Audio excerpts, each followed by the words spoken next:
Okay, ito is para sa mga kapwa ko YouTube vlogger. Ayan yung mga kapwa ko YouTube vlogger dyan na nagtatanong about sa resubmit sa mag-resubmit ng US tax form.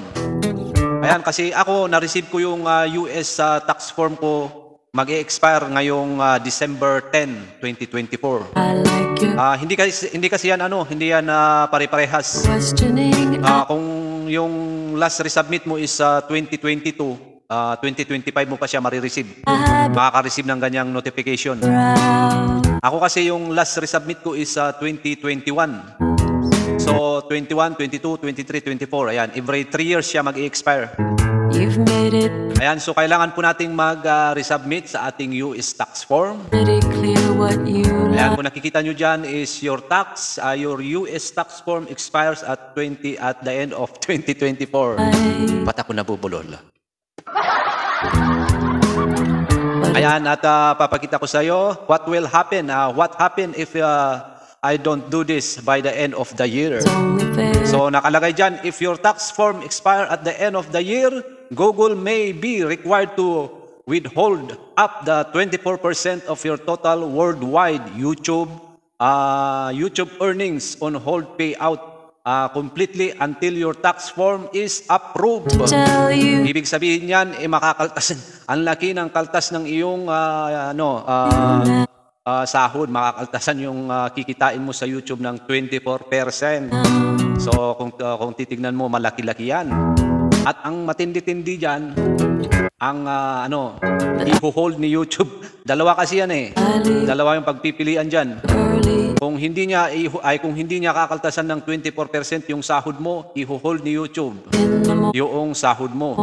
Pero kadalasan yung nangyayari dyan is i-hold ni YouTube yung sahod mo sa YouTube pagka hindi mo nag-resubmit sa yung US tax. Magkaiba yan sa Singapore tax. Iba naman yun, pero mas madali yung Singapore tax. Ayan, mas madali yung kasi ang bilis yung US ang bilis yung Singapore tax eh. Kumpara dito. So sa mga mga naka-receive ng notification about sa resubmit your US tax form, wag na kayong magpatumpik-tumpik kung ayaw nyong ma-hold ang iyong mga sahod sa YouTube. Or baka makaltasan kayo ng 24%. At siyempre, pagka nagawa nyo na lahat, na-submit nyo na, ito yung lalabas sa yung Gmail. Ayan, makaka-receive kayo sa Gmail ng your tax information has been approved. So, congratulations! Ayan, mabilis lang yan. Isang araw lang, approve na agad. Basta ang pipirmahan mo dyan, ang pipilapan mo, halos parehas lang din. Ang nagkaiba lang dyan, yung date. Siyempre, kung ngayon date, ilalagay mo, ngayon, September 29 ba ngayon? Yun yung ilagay mo, September 29, 2024. Yun lang yung ibahin mo. Maliban na lang kung magpapalit ka ng bank, yung bangko na gagamitin mo. Yun. Ayan, so wag nyo pong i-ignore yung nare-receive nyong Gmail about sa ating YouTube. Lalo pa kung malaki-laki sahod mo sa YouTube. Sayang naman.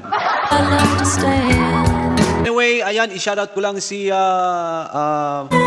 Mark Chumano Ipad. Ang kanyang page is Kaminers Vlog. Ayan, shoutout sa'yo, Padli. Shoutout sa'yo.